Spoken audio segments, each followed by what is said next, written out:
It is episode 358 of This is Whole Life, the Easter Sabbath edition. And I have to start off by saying that it was good to see Stevie in person. So maybe that's after church retreat, I've been worried. I haven't actually seen him. I've just been relying on other people's accounts of that Stevie was alive. Yeah. And that he was among the living. After that meltdown. After church retreat and the hot sauce fiasco. And his wife came up and gave me a hug and was just like, thank you for being there, during this time when, getting your hair cut, your head shaved and your hot sauce. And we put that host through a lot. I don't know. Yeah. Who wants to volunteer for next year? Well, what I found out from Should have probably gotten a Purple Heart. Yeah. What I found out from Kelsey yesterday, because I had visited with my son-in-law after that, and he was in a pretty bad state, as was Stevie. But Kelsey had already soaked those little croquettes or whatever you want to call them in that hot sauce. Nuggets. Yeah. And they were pouring more on every time. So they were getting literally double what they were supposed to. And they actually started doing that. She says the first two were not supposed to be hot. So I think they kind of set themselves up for it. Yeah. But I've had Dave's Insanity. That was the second hottest. And just a couple drops is fine. They were literally pouring like way more on top. Like a tablespoon of. They soaked it in it. They soaked it in it. That says something right there. And she's just like, he's not going to make it. I was backstage waiting for the game show, and she's like, and she finally went over there and yelled at him. I already soaked him. Stop putting more on. What's the matter with you? But anyway, it was good to see him and in good spirits and smiling. And he played really well. Yeah, no, that was good. His guitar was an integral part of the worship service. Good to see him with his colostomy bag. I asked Melanie, I said, who's the guy playing lead guitar? And she goes, that's Stevie. I go, oh my goodness. He looks so different, right? Like you don't pick him out. And maybe that's going to get rid of the 13 thing. That was the haircut, not the... Yeah. Maybe that's going to get rid of that 13 thing. And he looks quite distinguished. He does look good. He said, I actually kind of like it. There's no work. You just get up and go. It's so, Stevie. It is easy. I'm just telling you. I could have had that haircut. Man. You were pretty close. I did everything in my power to help you. Yeah. And it just didn't work out. I wonder if I could get away with that. Boy, that would literally shave some time off me. There you go. Off the cuff. Wow. 1 week, and now we're going. I love it. Okay, speaking of Stevie and being back and his playing was really integral. It really added a lot to what we did this past week. But wow for the whole worship team, Wycliffe and Melanie and Albert and Abel and the whole team that it takes behind the scenes to make worship happen. And I'll have to say, just personally, that may have been it's going to be the most memorable, I think, that I've ever been to. And it was just... wow, was it a worshipful experience to be in the room with all that many people singing that are amplified from the front and listening to everyone around you be louder than the people that are actually being amplified. That's a pretty cool feeling in worship. Yeah. And so I know there was a ton of hard work that went into that, but that was great. And finally, props to Karen. Oh, absolutely. My mom was sitting next to me and she's like, that video, she's like, that's really powerful. And she's like, where'd you get it? And I said, that's a Whole Life original, baby.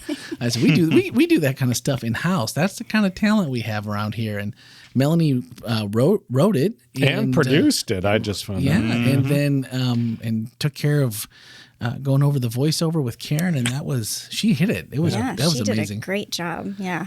How long did it take you to write that? Do I want to ask? It was a while. It came in pieces, so it just kind of it percolates in the back of your mind, and then when phrases arrive, you just write them down, and then eventually you have the script. Word crafted. Well, it's going to be out on social media when you hear this episode. It'll be out on all of our social medias. No, it won't make it Twitter. It's too long for Twitter, but it will be on Instagram and on Facebook. But as Ken is fond of saying, it's never a bad time to come to church at Whole Life and invite a friend, but Easter, it's even better time. Especially good. And you weren't even kidding, because that was amazing. But the sermon was probably, what? Were you 15 minutes? Do you remember? I think second service was probably right about 20, and first service was right around 18, I think. Something like that. I mean, you kind of just got to the point and didn't, you didn't have. What you trying to say, Randy? Well, no, I think where are we going? No, I think with you this? cut out. I think you always have a good story to share, but you didn't really have a story. Like 2 weeks ago, you had The resurrection of Jesus isn't enough of a story for you, there, Randy. Is that Don't. We did have the young man who was lowered. What? No, No. That's an illustration. No. Like personal story. Like, not this. Yeah, the Easter story. What's good about that? No, I was trying to figure out where I was standing at the tomb that morning, but then I just couldn't quite. Couldn't figure it out. There was no recollection there. It was. If you were a certain number of politicians, I bet you could have remembered. Well, that you were there. I bet we don't want to go there, do we? No, Randy? we don't want to go there. No, just anyway. But I was thinking of 2 weeks ago, like you have the Kyla story with the thing. Yeah. So I think that's the part that maybe felt missing, but not that it didn't detract. It was just noticeable. We just wanted to make sure that the music was so good. It was wanted so to make good. sure that. I mean, how could you pick a better set of songs for an Easter program? I just felt like each song was like, we're going here. Oh yeah. This was like every single one of them was a perfect progression. Yeah, for those that are listening on, if you haven't been able to see the service, you do yourself a huge favor by downloading it and watching it. It's good. It's good anytime, but it's really, really. And I would just say, you can definitely listen to it on Speaking of Grace, but the visuals. The visuals are really. And speaking of grace, you're only going to get the message. I guess I could put out the whole thing. Oh, I guess that is. I guess Speaking of Grace is technically the message. But what I could do, all right, why don't we do this? In the show notes today, swipe up and there'll be a link. And I'll put it in Speaking of Grace as well, that you can swipe up and I'll get you the YouTube link because that's probably the easiest place to grab it, and the way you can watch the whole thing, because it's worth every moment of your time. I agree. All right, there was a couple things already. We've already kind of talked about the paralytic story, and I think I was trying to go to YouTube right now so that I could look it up, and that You're didn't gonna send me work. the link? That didn't work out so well. He's caught. Busted. I got busted. I was sitting about halfway back in front of the AV booth. And I think people were assuming that your starting story, given that it was Easter, Right. was that you were sitting inside of the tomb. On Sunday morning, right? Because people are like, no. That's not how crack. the story There was a crack, and then there was a little bit of light, and people are like, "No, that's This guy doesn't know this story." And I'm like, he's gonna preach a whole sermon, and it's gonna be wrong. And I was like, I think, and I didn't really A little bit of misdirection. little misdirection, maybe on purpose, maybe not. And I hadn't figured it out either. I think it was but on maybe. purpose. I think that was on purpose. And so you definitely got a couple of biters on the early misdirection. Okay. And on glad to hear that. on the paralytic, what a cool story to tie into the Easter experience when you stop to think about, a time when Jesus it's almost a foreshadowing, if you will, a little bit. And I love it when, we've seen it for those of you that watch The Chosen, you've seen it actually portrayed maybe as powerfully as you can possibly see it when you recognize that Shmuel, who is one of the Pharisees, and looking in, and he realizes Jesus is reading his mind and then responds. And it's a nice way to put a visual on it. You said when he approached him, he didn't ask him to like, hey, should we do this? Should we talk about changing a few things in you first? Let's talk about what put you in that bed, buddy. Yeah, especially in their time. It was a sin of somebody, yours, your parents, whatever. And I thought, man, that's pretty powerful when you put that into the context of we're going to be talking about, we're going to be talking about Christ's resurrection, and then tying that to the spiritual death. You can be alive physically, but be spiritually dead. Because Jesus started off by saying your sins are forgiven to this paralytic, which was probably really good news. I wonder if that was what he was looking for when he came down through the roof. I don't know. You wonder if that was part of the anxiety of dying, or part of the anxiety of seeing where he was at that point. Yeah. Well, that's the interesting thing. I think, it may have been that his friends wanted one thing for him, Exactly. but there was this desire of his own heart that he had. Yeah, it had to be his desire to be I mean, maybe he believed it was part of something he had done or his parents had done. I mean, if that was the tradition, it would be pretty easy to believe if that's what you've been told your whole life. I mean, it's a really good picture, right? Because Jesus understands why he's sick. Yeah. But the man doesn't. And so he relieves that bit of anxiety first. But I love the way Jesus plays it out in a way, where he goes, what's easier? Yeah. And then to put on full display in a very, but it's even the way they portray it, and whether that's the way it happened or not, it reads kind of that way too, where the feeling is Jesus is just kind of showing, if you guys kind of like, if you guys need some proof about who I am, well, just so you know. Yeah. And then he goes about doing it, and you can't help but feel a little bit like, sticking it to the man a little bit, and I doubt that was Jesus' response in his mind, but for him to, knowing their hearts, I'm sure he put it in a way. I don't know. I don't know. Maybe. Do you think maybe? Maybe. No. Do you think so? Well, we were talking. We were talking this morning about possible pictures of God, and there was. Oh, that's true. There was that one. Actually, Jeff, you were the one that drew that one. And thanks. I looked through all of them, and I'm going, I got the worst. Go ahead and back up so that they know what. Yeah. So Melanie gave worship this morning, and appreciated it for our staff. And she goes, what's your picture of God? And so she wanted us to close our eyes, imagine. And I think that's a really good exercise for all of us, even those of you that are listening on, is once in a while, just pause and find out what, maybe your picture at that point. But then she handed out these different, in a sense, you find these words or phrases or maybe even depictions of Christ in the scripture. And mine was trash talker.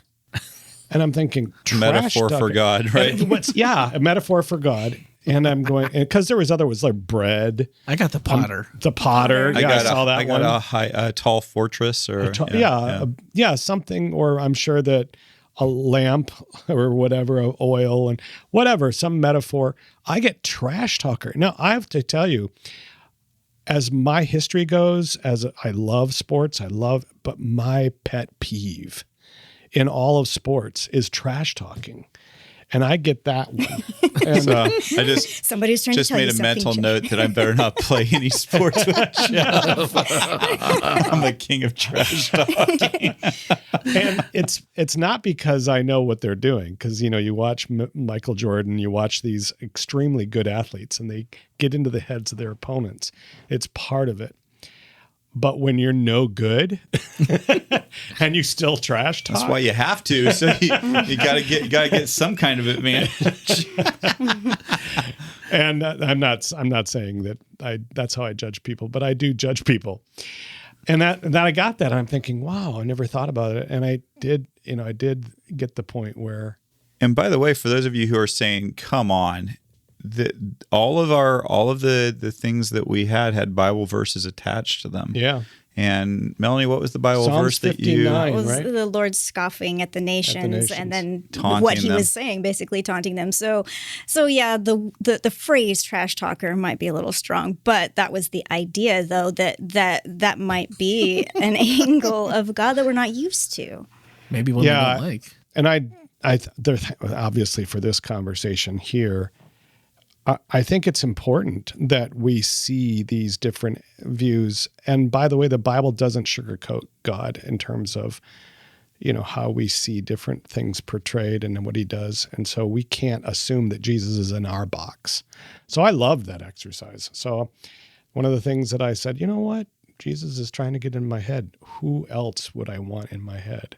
Who else would I want there? If he needs to trash talk and get into my head, then he needs to do that. And I welcome it. So anyway, getting into this piece here, I do think that, and by the way, that kind of fits with, and we'll talk about this later, but fits with how I'm using my sermon this next week too, in terms of how we understand and see God in that light. But we'll talk about that more later. Nice. Little teaser in there. Yeah. Little teaser. Teaser. Well, he is not Melanie. Melanie gives no teasers. Yeah, none. yeah. Well, again, what we talked about with the paralytic, and then, in John 5, it says, and those who will listen will live. And earlier it was, whosoever believes will have everlasting life. And I thought the correlation as that theme kept going through there. And where you caught me, though, was Adam and Eve. And then you're thinking, Adam and Eve, we're going way back. We're going all the way back. So the story selection kept me guessing as we were going through. But that the fact that, and I think it's a good for us to think about, because Adam and Eve, the serpent's like, yeah, no, you're not going to die. And they had confirmation that he was, in air quotes, right. They didn't die immediately. And God didn't say immediately, but then the realization that they really were spiritually dead until Jesus came to fix that.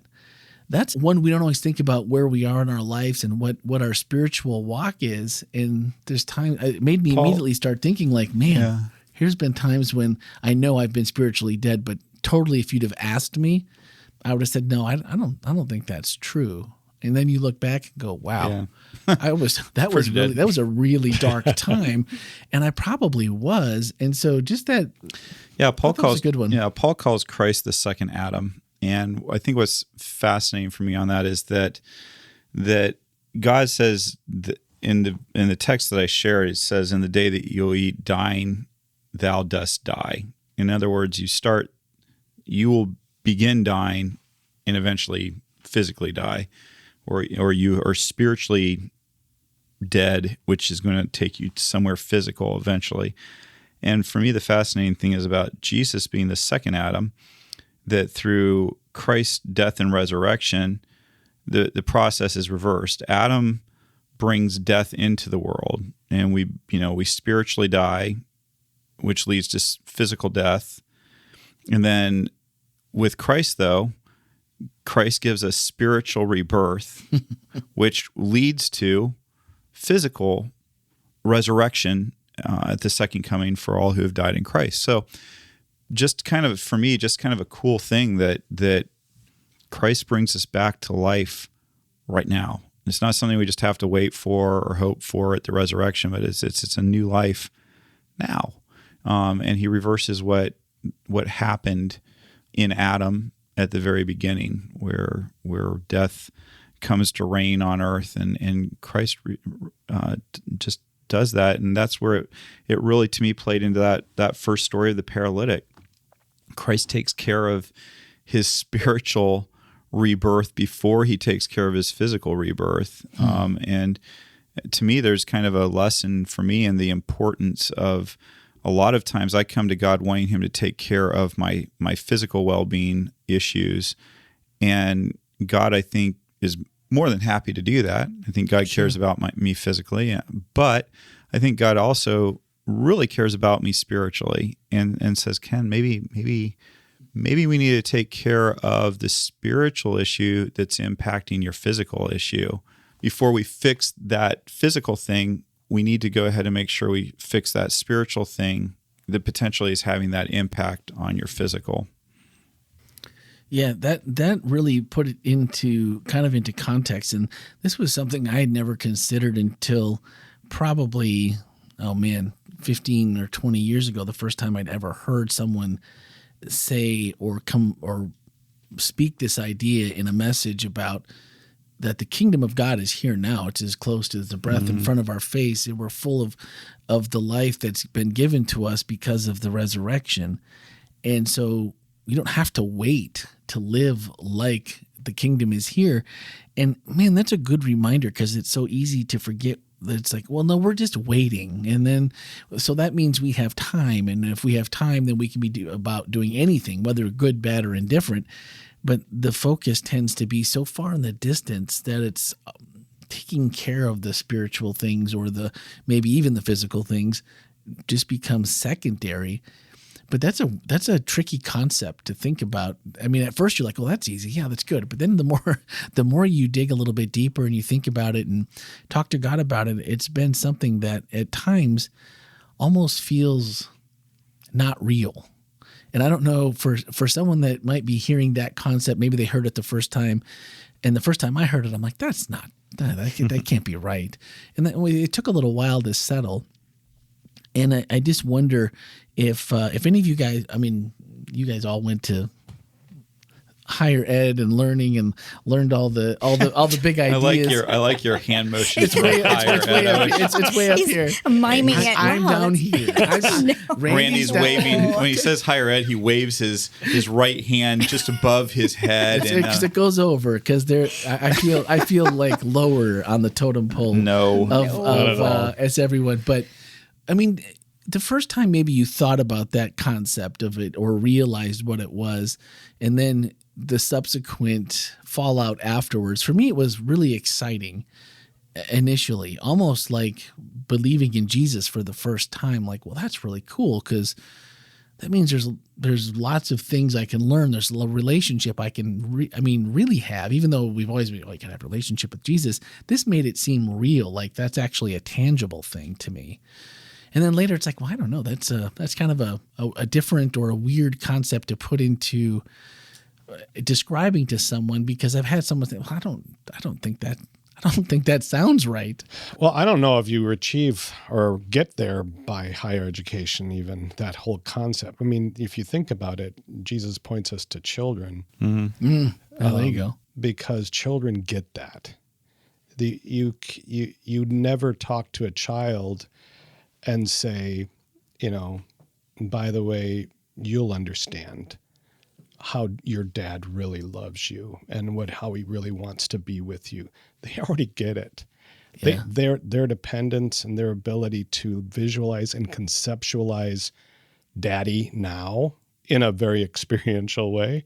Even when the daddy's not perfect. Even when he's not perfect. Go to Josh's story. If you guys haven't listened to the Saturday morning message, listen to the beginning of Josh's message. Yeah. And he tells a story, and even she got it even after such a kind of a little traumatic incident.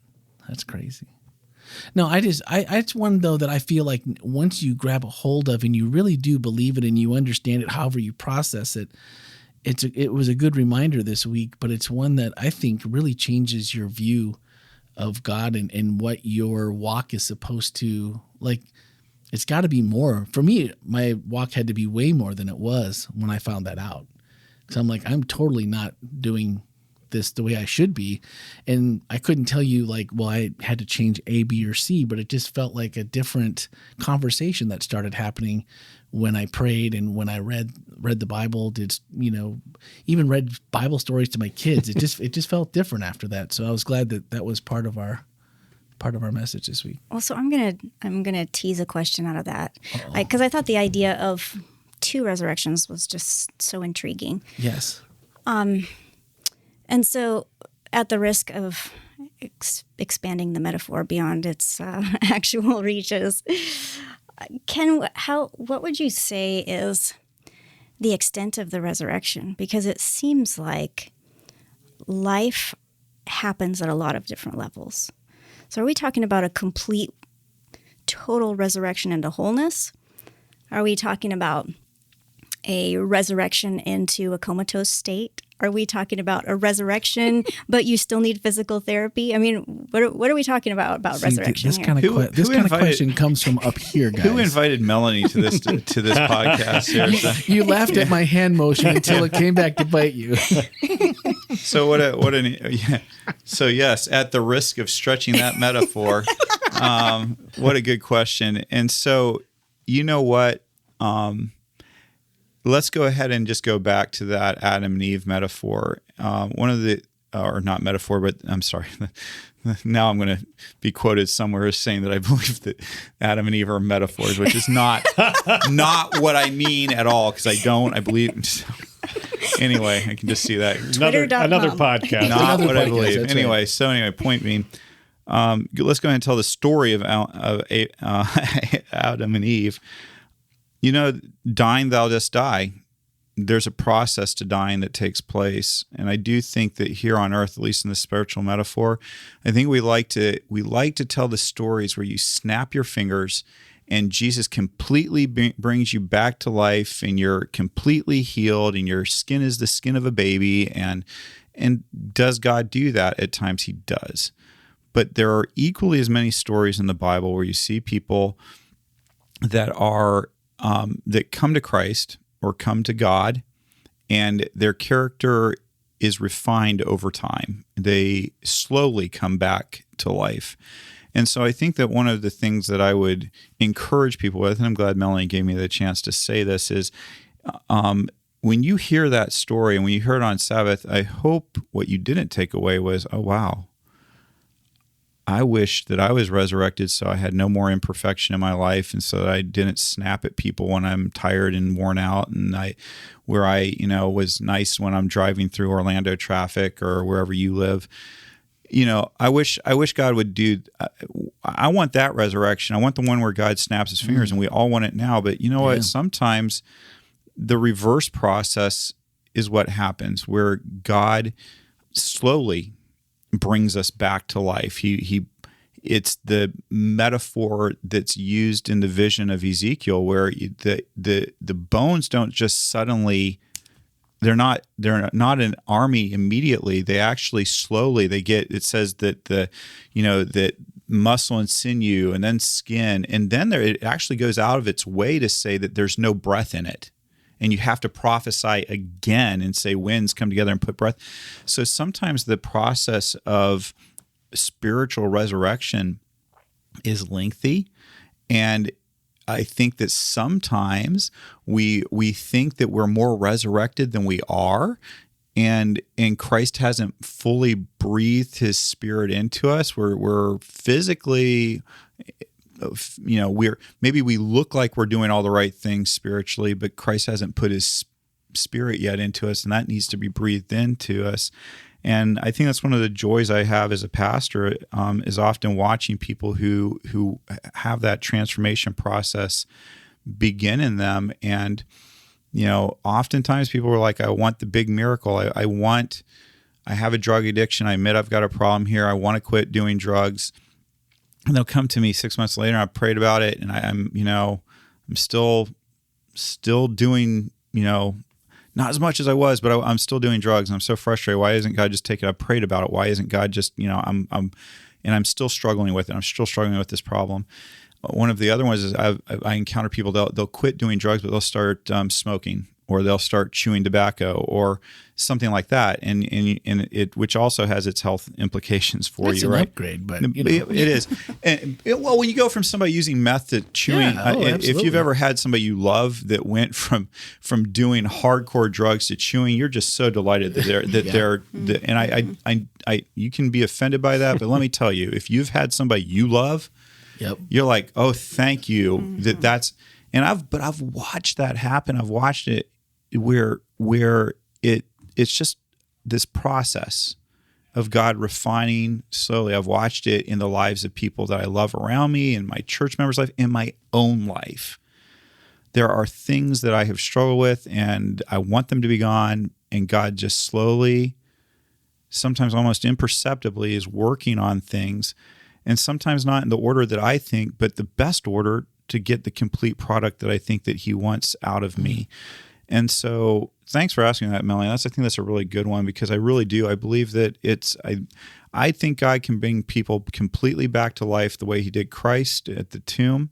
But I also think that sometimes it is a process of coming back to life where things happen. We talk about behavioral pieces to that, and then there is also emotional pieces. And I do think another added piece is the fact that I think biology, in terms of bones and matter and tissue, and I think that's pretty easy for God. Yeah. I think you mentioned, by the way, in your writing, which I thought was clever, that there was collateral power in the resurrection, and how others, those that were already died, that there was just a side of that created life. And I think, like I said, in biology, those are easy things.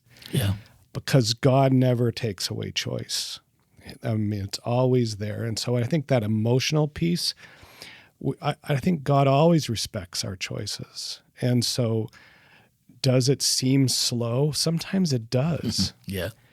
But that's because the human will, the will that we have that's why I have a real hard time with this type of evangelism that decides that you're going to change everything in your life in 8 weeks. In 8 weeks, yeah. Yeah. So there's, we as humans have the freedom. That's the one thing that God gives us, is one of the best gifts, is we have the freedom to choose how we decide to follow. And so in that regards, yeah, Jesus is the patient one. Oh, yeah, it's certainly, it's not me. I know that much. So we go from the paralytic, we touch on Adam and Eve, and then we end up with Ezekiel and the dry bones. And again, I mean, it was almost like it was planned that the next song. You think? Yeah, I don't know. I don't know. It seems such a coincidence to me. And I don't really believe in coincidences, so I have to either chalk it up to conspiracy theory or that somebody like Melanie just planned this out. Yeah. It's almost like we talked about it and did it intentionally, right? Yeah, Ken? almost like that. But I think there are, and while it's easy to, I think music gets discounted in worship sometimes, even though there's such a focus over style and preferences sometimes. But the right song after the right message at the right time can really, really be powerful. And I thought that ending in that way, and I don't even know what this, I mean, the story of Ezekiel is this with the dry bones, and I don't know what kind of story this is. He's prophesying. It's a vision. It's a vision. God gives him a vision. He's trying to basically, Israel has gone far away from God's ideal for them. And so the vision is this metaphor for their spiritual condition. They are just dry bones. They are as dead as you can possibly be. I mean, the last step, Jewish people, they would generally bury their dead. After a year, they would come back, because they would usually bury them in a tomb. They'd come back, and by that point, nothing would be left but the bones. And they would gather the bones, and then they would put them into an ossuary that would then be stacked. And these ossuaries would be stacked along the walls of this tomb. And then the little slab was left for the next person who died. And so, really, by the time you were bones, you were pretty well, you were gone. You were pretty, you weren't quite dust, but you were. There wasn't a whole lot left. And so God takes Ezekiel to this valley that's just filled with bones, meaning that there are a lot of people there that had died, probably in battle or whatever. And God gives this vision to Ezekiel to tell him that he had been seen there, and it's the kind of like the doom and gloom that we hear so often in Christian circles and Seventh-day Adventist circles of, oh, people are awful and they're terrible, and it's just this generation is this, that, and another, and poor Ezekiel, I'm sure, had been thinking the same thing, because I mean, you're not wrong. There's a lot of problems here. There's a lot of, but basically God says to Ezekiel, look, yeah, they're dead. But you know what? I can bring them back to life. I can do that. I can do that. And so that's what he said. So he says to Ezekiel, just prophesy to these bones, live. And when he does that, in Ezekiel, the bones take on flesh and they regain their form. What had rotted away has suddenly come back to new, but yet there's still no breath in them. And so God tells Ezekiel, now prophesy to the four winds and tell them to come fill in the spirit into the person. And so boom, Ezekiel does that. Now suddenly they're a great army, is what it says, which some people don't like that metaphor of an army. But that's the way that Ezekiel records it, is this great army, and armies have a purpose, right? Generally, they have a purpose to do something, and so that's this whole beautiful picture of God saying, you know what, whatever you think is dead, I can take care of that. Not a problem. You think you're paralyzed and laying on a mat, you've been there for forever. You think there's no chance you can get up? Well, let me forgive your sins. Oh, you don't think I can do that? Well, let me go ahead and just tell you to stand up, and then maybe you can know that if I can do one, I can do the other. And so, there's some of you out there today who just need to hear that in your life. You may feel like you're dead. You may feel like your kids are spiritually dead. You may feel like there are people in your life that you care about that are spiritually dead. Or maybe there are people you don't care about, but you think that they're spiritually dead. You know what? Not to God, they're not. To God, God can do anything. He can bring back life. And I'm not saying that God will work against somebody's will, but what I am sure saying is that God has a habit of doing things way beyond our imagination. We tend to be so limited in the imagination that we have for what God can do with anybody and with people. And so when God wants to bring a valley full of bones back to life, not a problem. I was just thinking Ezekiel must not have slept well after that. I mean, I'm just, it's a beautiful story, and it's a reminder that, that he said, I will restore you, and then you will know that I'm the Lord. Yeah. And that's a great thing for us to remember, that if it, again, appealed the valley of bones. But I'm thinking, man, Ezekiel. You wouldn't want to be Ezekiel's therapist. Is that what you're saying, Randy? Yeah. For so many reasons. I think that's, just one of them, right? That would be a bit frightening. But I think it's interesting, though. I mean, and maybe this is because I've listened to enough true crime podcasts or something, but if you, there is a huge difference between the police showing up at your door and telling you they found your neighbor versus they found your neighbor's body, right? Yeah. There's a huge difference in that. And sometimes I'm curious about, maybe this is because I've been in the church for a really long time and I've heard this phrase a lot, and that is winning souls to Christ, winning souls to Jesus. Yeah. And it makes me, it almost sounds like winning bodies to Christ or winning bodies to Jesus. And it kind of makes me think maybe the mindset needs to be focused on that whole person and not just trying to claim a body for Jesus. I don't. Maybe I'm way out of here. But seriously, body in terms snatchers, there you go. That's like part 2, the NLT version. But I think it is there is a difference, though, between looking at people as though they are dead bodies and looking at people as though they are people who need to be invited into a whole life. Yeah, I like that, Mel. That's good. Yeah, no, that's for sure, because I think we know it's really easy to look at them the other way. And like Ken said, you could be even someone that you love, where you're like, man, it's going to be lonely in heaven without them, but not realizing and not remembering or not applying that God can do anything. It reminds me of something that happened at church. I don't know if I should even say it, but it was really funny. We had someone visiting this week, and I was having a conversation with said person. Randy, I think maybe know this person. Anyway, maybe.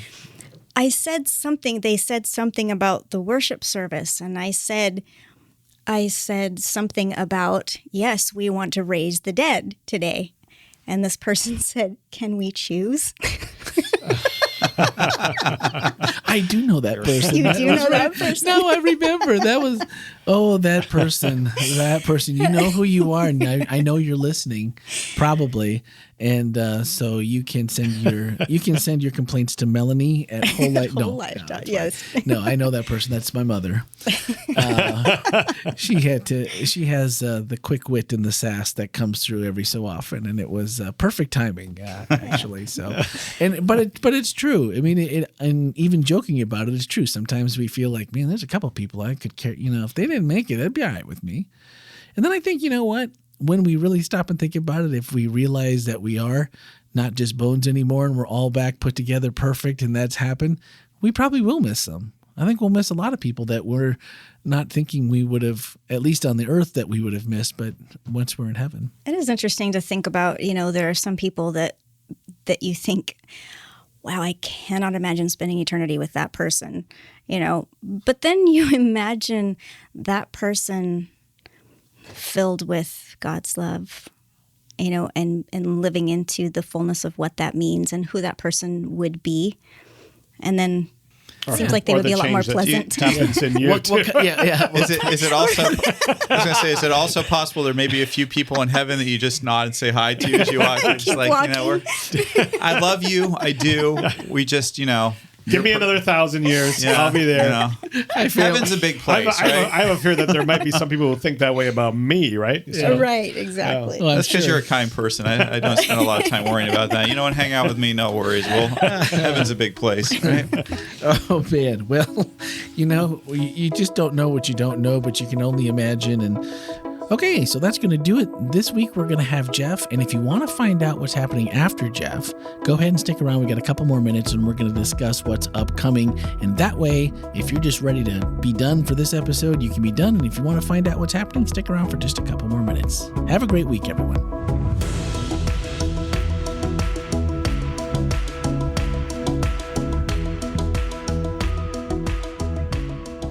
So I want to thank Jeff for preaching for this week. The reason why I'm not preaching is I'm really excited that I drew the awesome opportunity to go up to Southern Adventist University. And big thanks to Southern because they allow churches and some other different organizations to come up to the Vespers that they have once a year. And I think it's called their Next Step Vespers. And basically they let their students see different churches and organizations that would love for them to be a part of their church when they graduate from Southern Adventist University. And so we're setting up a table up there and letting students, we obviously here in the Orlando area, we get a lot of Southern Adventist University graduates that come down this way after they're done, and even people before they graduate coming down for internships and other things. And so we're setting up a table there, letting them know that WholeLife Church is here, and we would love if when they relocate to be their church family. Also using the opportunity to connect with all of our students from WholeLife that attend Southern Adventist University or live in the Chattanooga area. We have a couple of our family members that actually live up there. So if you know of somebody that's up there, I'm actually taking everybody out to eat on Sunday. That all the students that are up there, I'm taking them out for a meal on Sunday. So if you know of somebody and they're like, I didn't know about that, get them in touch with me. I'm easy to get in touch with. Ken, Ken, at WholeLife.church. That's my email address, Ken at WholeLife.church. Shoot me an email and just let me know how to get in touch with them or have them get in touch with me. And I'd love to connect with them because we're just going to go up there and let everybody know that we're super happy that they're a part of our family even when they're far away. And then one of the fun things I'm going to do is I'm actually going to online host. I graduated from Southern Adventist University just a few years ago, and and my department was the School of Journalism and Communication, and they have been kind enough to let me use their studio. Oh, cool! On Sabbath morning we're gonna host from there, so kind of a fun thing. And nice. I'm looking for students in the area. I know that my daughter has graciously agreed to help me out. That was my real into the School of Journalism and Communication. To be Thank you, honest with Kyla. Graciously. So we're gonna online host. So we'll do some. I think we're gonna do a remote. Well, basically, I'll be live on the screen here at WholeLife for the opening and probably a little bit of the closing, maybe. Nice. But anyway, so all right, something else to look forward to. So thanks, Jeff, for covering for me. So My I can pleasure. go up there and I'm looking forward to it. Excellent. do Well, that. there you go. Ken at WholeLife.church if you want to be part of that lunch. if you're up in that Chattanooga area, I might let just us drive know. up there anyway. Go up for the dinner. Yeah, I think I'm going to drive up I for might lunch. as well. I would. Yeah, it's not that far. It's only a 9-hour drive, but you'll have a good time. No, it'll be fun. It's a It'll be short fun. flight. Take the bike. Oh, there you go. Jeff's got good ideas. All right, well, that's going to do it for this week. I hope, again, please don't miss the entire service because it was just amazing. And we'll be back next week with Jeff talking about Follow Me Out of the Boat. Mm-hmm.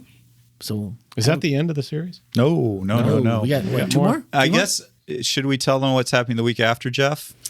We could do that. That'd be nice to know. So the week after Jeff wants to know. Advent Health University is having their graduation. Oh, and that's right. We are very blessed that their graduation speaker has been willing to speak for our second service. So I'll be speaking for first service. There'll be about 4 people there to listen to me. And then don't sell yourself and then short. Chaplain Black, who's the Senate chaplain, the U.S. Senate chaplain, retired as an admiral from the U.S. Navy in their chaplaincy. He's the guest speaker for the Advent Health University graduation, and he'll be speaking for second service on that week. So same topic. He asked what our series was on, and so he's going to follow our theme. Ken, you're going to talk about "Follow Me Out of Jerusalem." So I'm going to be talking about how we often want to stay in good places, and sometimes God wants us to move out of those places to take the good things that we've discovered there to other places. So, and Chaplain Black is going to speak on "Follow Me Out of Your Doubt." So we're going to have double duty. We're going to have a lot to cover next week. There will be a lot to cover. I don't think we were able to get Chaplain Black to be on the podcast, but maybe he'll listen to this and decide that I don't know. He's got a full schedule. I will say that he has been so gracious with us. He's got so much that he's doing, but so he'll be speaking first or for second service. I'll be speaking first service. If you're going to come to second service, or if you're staying for both, there early. Get there and stake your seat out. Definitely get there early. Well, we will have some overflow rooms, but that's not the same. That's not the same. Come early. Can you imagine being in an overflow room this past week? Yeah, that has been totally different experience. Yeah, it would have been different, but it would still been good. Just like watching online. You would still get to be here with your people. Exactly. Yes. Yeah. So then there will be one more sermon in the series after that, and that will be "Follow Me Out of Babylon." Oh, okay. All right. All right. So, Jeff, I have heard that you get to follow up the Easter program. How do I do that? I don't know what your plans are, but I'm guessing they better be big. Follow me out of the boat. Oh. Are you going to rock the boat? That actually happens. Okay. Yeah, the boat does get rocked. Which boat are we following you out of, Jeff? There's a boat that's in the Holy Land. There's a boat called the Jesus boat, and everybody wants to go there and see it. It's not a boat that has anything to do with Jesus. They're not even sure if it was if it was around when Jesus. If it was around, it might have been. It's first century. It's a first century boat. But the boat that we're going to be talking about, and it's fun. It's a fisherman's boat. Nice. And Jesus apparently knew a lot about fishing. In a metaphorical way. Do we know that he didn't build boats? Being a carpenter? We don't know. He might have. He could have. Yeah. He could have built a lot of boats. Nazareth is not on the Sea of Galilee, but it's someone expert artisan though. It's not like they couldn't haul boats. By the way, let me go ahead and also since this is a podcast that loves to mess with your mind, there are those who, when they look at Jesus' profession, we say that he was a carpenter, but there are those theologians out there who believe Jesus may have actually been a stonemason. Mm-hmm. I have heard that. There's biblical evidence. I wondered about that since it got included in the Chosen. That the word that's used for carpenter can include a lot of different type of artisan work. And Nazareth was only, I want to say, I can't remember how many miles away it was from one of Herod's huge construction projects. And so there are those who conjecture that Joseph and Jesus might have actually put in a lot of effort into creating one of Herod's, I can't remember if it was his palace or if it was... Wasn't it his, the big thing was that Caesarea Maritime? Yeah, there it is. Caesarea Maritime, so maybe Jesus was the original jack of all trades? And I don't want to mess with your mind too much. For those of you who are right now just really freaking out over this, it's just one of those fun things to think about. Yeah. Just because, could he have been a carpenter? Yeah, sure. But there was also some evidence out there that the word that was used there was because he says he was a carpenter's son, but you look at the word, and if I'm definitely not a Greek expert, but one of the books that I listened to from somebody who is implied that it was a lot broader than just simply what we would think of as a carpenter today. It's carpentry. Yeah. Especially, even nowadays, people do multiple, the handyman is a real thing. If you were one of those people who just naturally can take things apart, put them together, and do a good job, that could have totally been Jesus.